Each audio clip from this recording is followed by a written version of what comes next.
talking about practice right now. I've been chasing all my dreams, failing isn't meant for me. Fuck all of this foolery, this should be my destiny. The closest ones ignore your cries, guess the sun don't always shine. Least I know I always tried, nothing happens overnight. I've been chasing all my dreams, failing isn't meant for me. Fuck all of this foolery, this should be my destiny. The closest ones ignore your cries, guess the sun don't always shine. Least I know I always tried, nothing happens overnight. I do my dance. And my dad has never watched me play football. So I'm not alone. So yeah, so like it's one of those where I know the day will come, like when they'll just be somewhere in the stands, you know, What an honor. and they'll get to see me play football. Hopefully it's soon, because with Shofko, yeah, like we don't know what the future holds, but I also want them to see me when I'm still not somebody, so that when I'm also Well, there. the current Kenya Premier League top scorer, King Joe Waithera, his mom comes to almost all his games, and like that thing is really inspiring. Like to have your parents rank you like that is massive confidence boost. Like his mom is just on the pitch with him. Even when I was there for the last Muranga Seal game.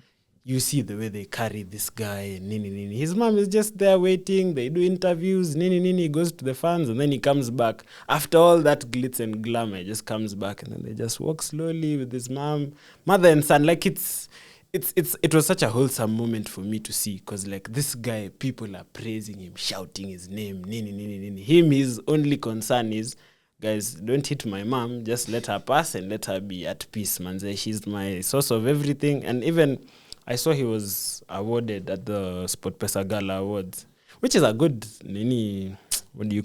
initiative, yes, by the league to award players. I think even for Humphrey Aroko from Kariobangi Sharks, that's such a good thing to have at that age. It will give you passion to always keep moving at the end of the day, because where this sport of ours can kill you. Yeah. And I feel like now that you've gone to Kenyan football, let's go to the top flight now, you know? Yeah, because we call it the SportPesa League. Congratulations, Gor Mahia, by the way. Manze. I'm a Kogalo fan, I can confirm. Tough season, but we AFC pulled gave them through. a run for your money, Because man. there was a point in the season, AFC they were on fire, bro. But I'm glad we managed to push through and we won the league. And I'd say Kenyan football, man, the number one thing that I feel we're still not leveraging enough has to be social media. Let me give you an example, Anto. You remember Chan? Chan was one of the best ways we ever leveraged social media. Chan was controversial, though. We'll get there. We can't fail to mention. But I feel like if you looked at the feed, the influencers we know, the buddies, Hata mimi nilipost nikiwa Chan. exactly. Bana, It was Chan, like the stadium experience. As in, it was just a vibe, bro. And I feel like that's something that FKF didn't quite take note of, because if we can carry that on to club football, I feel like it would be very massive for us, because social media has bridged a very huge gap between the teams and the youth, because the youth we are like Gen Z is the future. We are the future of Kenyan football. Yep. Be it the fan base, be it the players, be it the stakeholders, everything.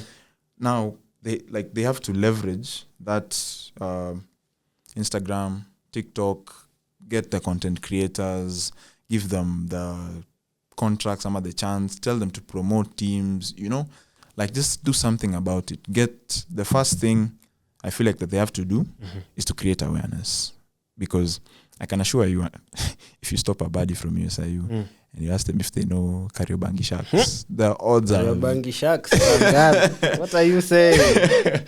The odds are you'll interview like half the university. Exactly. Before you get someone who knows K-Sharks. And K-Sharks is one of the teams known for quality football in Kenya. Especially young talent. And even if you look at their social media page, they have really good content. Yep. So they have to push that now to the target audience, you know, get them talking about Kenyan football. like make it known. The billboards, TikTok, Instagram, like just do something about it. I feel like we could go in depth, like into it. But for me, for a start, create awareness, man. Create awareness. I mean, if we were able to get fund revenue, bro, the league would flourish quickly because Kenyans love football. Like, speaking of Chan, bro, Kasarani was full. And they were limiting tickets, but Kasarani was still full. Like, these people had to pay fines because too many people. Do you know how good of a problem that is? You're paying fines because too many people of your nation are watching this game. That's amazing, man. And as you said before, Chan made it very accessible for football, for Kenyans to access football. The pitch was a bit controversial. Let's not get into that. So that FKF does not terminate whatever I have going on. But the pitch was a bit controversial. But then they put the one that we all put on Instagram, and now AFCON is coming. Yeah. By the way. So I feel like that will also be massive. I'm waiting to see Atlanta Stadium. Yeah, I'm waiting to see that Atlanta Stadium actually. It's going to be huge for us, honestly, and I'm definitely looking forward to it. And I have thought about it, because it's always be delusional with your dreams, man. Let me ask you a very here and there question. The Harambee Stars national team, would you like the honor to one day play for your country? And everyone wants to play for their country.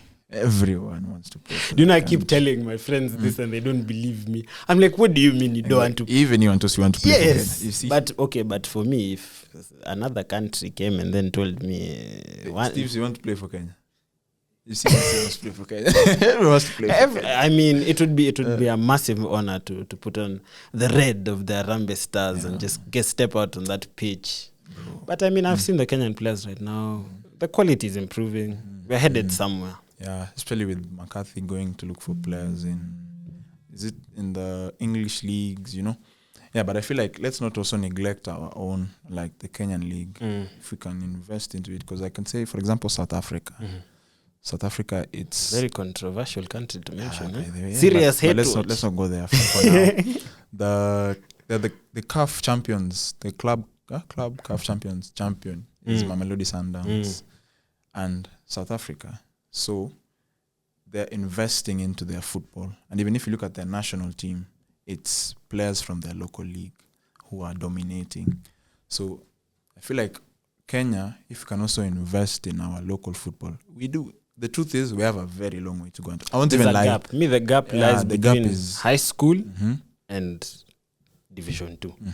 Because when you go to the county, regional, national games, like the talent is like you go there and then you see people who actually know ball. You're like, hey, wait. Me, I thought. And with regards to that, Anto, by the way, shout out Green Commandos. Green Commandos, they know how to bridge that gap between high school and getting players to maybe Division 2, maybe KPL. Because right now, I know of Jack Onganya.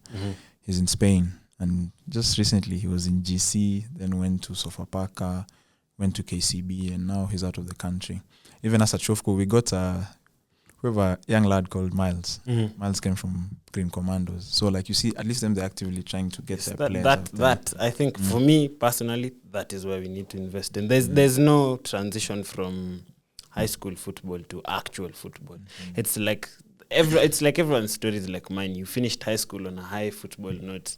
And then within those 9 months that you're doing a whole lot of nothing, even if you tried to play football, your parents were more concerned about sending you to university than letting you pursue what is your actual soon-to-be career. Yeah, but anyways, I have thought about the Kenyan Premier League. And if I get a chance to play, I definitely won't be turning it down. Because, when I was back in the day, I had this stigma about Kenyan football. It's too... It's not there. It's not where I want to be. But as you develop, you as you're on the ground and you see there's things, levels to this. Yeah, you actually see. If I can't get into this system, and I want to go play abroad somewhere, see better. I get to the level of these guys, so that when I get to go outside, I'm somewhere. I mean, like Waithera he's gone to South Sudan. Yeah. One good season, your life could open up, to be honest. And it's not just any club. See, they're playing CAF Champions League. Yeah. I've just forgotten the name of the club. Yeah, but it's a decent club. Hopefully, we see him out there doing his thing, man. 15 goals in a season is... Bro, I wanted him to sell me the boots he was wearing, but... nilikuwa nataka kuiba nyota, lakini it didn't work out for me, but hopefully we see him out there. I mean, I wish him all the best. I'd love to see him play in Kenya again, to be honest. But, you know, you can't stop the sun from rising. You can't stop someone's journey from going to greater heights. Yeah, so apart from the demands that football has had on you, what else can you like mention that... You've said football. You're big on football as you as a person and your character and all that. How have you faced the challenges that football comes with? You've talked about the lonely nights. You've talked about the early mornings, the gym sessions, recovery, rest, sleep, diet. How does ACHAR fit it all together in one basket and be able to still make it out alive and smile out here? I feel like number one, there's what we call travel light, quote unquote. Yes, we interact with a lot of people, Anto, but the people whom you let into your innermost circle determine everything. Yeah, I feel like those are the ones who have carried me so much. And with regards to this, shout out Emmanuel or Giacor or Bioma. Wherever you are, this guy is currently one of my biggest support systems. And I'm not even saying this with regards to football, because with Manu, I can talk to him about anything. And until when I say anything, I mean anything. Because the number one thing is, if I tell him something and I'm the one on the wrong, he will tell me, achara hapo, ni wewe. Yeah, and I feel like friends who tell you the truth, those are gems, bro. If you have friends who are telling you when you're the one on the wrong, those are the guys whom you integrate into your circle. So I've had to find genuine connections. Friends who are, quote unquote, useless. Any friends who are just there because they enjoy being just there, who don't have anything to gain from you, who... They just love you for who you are. Especially in the time we live in. Exactly, bro. So Manu is one of those people whom I've found to be one of them. Of course, there's some very honorable mentions. Another one is Philip. Philip is my friend from class 3, I think. And that's, you go back from way back. Yeah, that's way back, man. Yeah, as in, these are guys whom I can confide in, you know? When things are not going well, I'm like, things are not up. Nipige simu. Yeah. The other one is Juliet. She's my friend from Kisumu. We're in the same primary school. We weren't the closest of friends in the beginning, but as time went by, like, we started also confiding in each other, you know. And she moved to Mombasa, but we were still in contact. Like one of those where we're just talking, like, whatever's going on in my life, I tell her. Whatever's going on in her life, she tells me. And, you know. Yeah, so I'd say to combat the lonely nights especially, you have to find people to talk to, because sometimes you can hold it all in. You can't. Itafika mahali. The bucket is full, manze. Exactly. And then now you find yourself exploding on your teammates, on your coaches. Mine happened on the pitch. Wow. One day I'll be confident enough to say that story out in the public. Like, I dragged myself to training that day. Everything went to shit. Everything. Fast touch, runs, nini, control, nothing. I just broke down. Like, you've been keeping all your frustrations inside. And I feel like I remember that day. Because I remember DJ put you outside there and you were seated outside there. You were looking like, you didn't want to be there. I was battling more than I could say. Like, I literally went home, turned on the shower, and then I was supposed to shower, but I just sat there. Like, I sat on the wall, nika slide mpaka chini. Nikakaa tu hapo, you're just having sad nigga hour moments. Like, you think it's a joke. Giving a soap opera though. Wow. Like the sliding on the shower part. Bro, that day I suffered. Note. I'm not making light of your depression, it's but fine. like it's giving us a soap opera. Bro, That day I questioned myself. Like I really sat down and I'm like, Anthony, is this why you want us to always end up? Because the unfortunate thing is football is a highs and lows kind of thing. Today you're on top of the world, as you said. Tomorrow, yeah, why am I doing this? So I was like, that was literal rock bottom. Like I'm like, will I even have the strength to go to training on Monday? Like it was, wow. But somehow, someway, I managed to get out of it. It was a difficult fight, but what can you do? And I feel like the other thing is also having parents whom you can confide in. Because for the longest time, by the way, I wasn't as close as as I am now with my dad.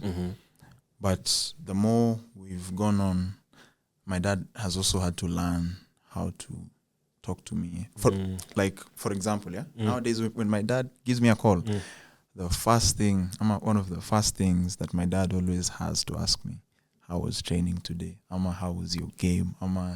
Like he knows my passions and my interests. So even before because right now he's helping me like do my project. So even before we get into the nitty-gritty, into the education, into all those other things, he first has to find out how I'm doing. Like me as you as an ACHAR, individual, as his son, not as the boy he took to school, to primary school, to high school. No.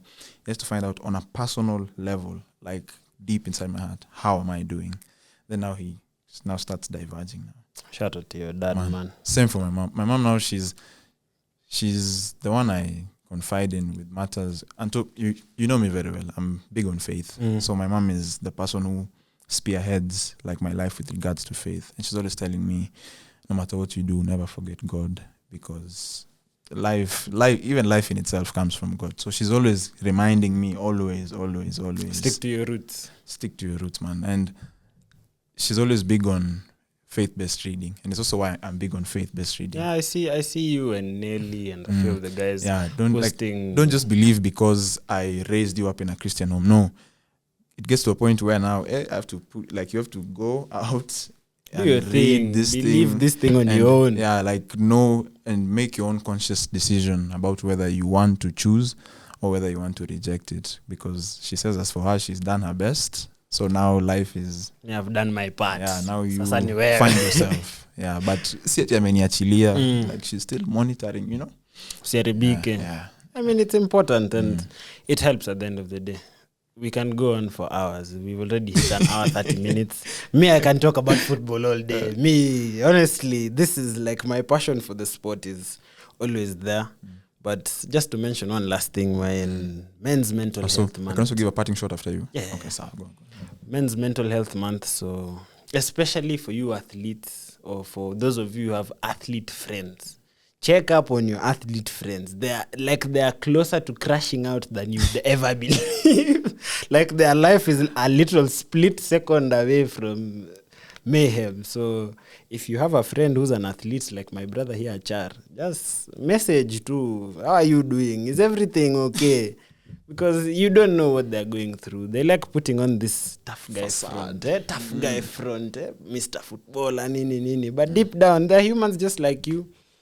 And this sport actually exposes us a lot because you get to see the mental toughness of someone. You get to see the character of someone. Yeah, you get to see how someone reacts to losing, how someone reacts to winning, how someone reacts to being under pressure. And I mean, all I have to say is men's mental health is important. Even if it is ignored, it is important. Check up on your friends. So until for my parting shot, I'm a guy who loves quotes and I'm big on reading as well. So I'll just read you something. This is one of my favorite pieces. It's by Theodore Roosevelt. It's titled "The Man in the Arena." So what a title!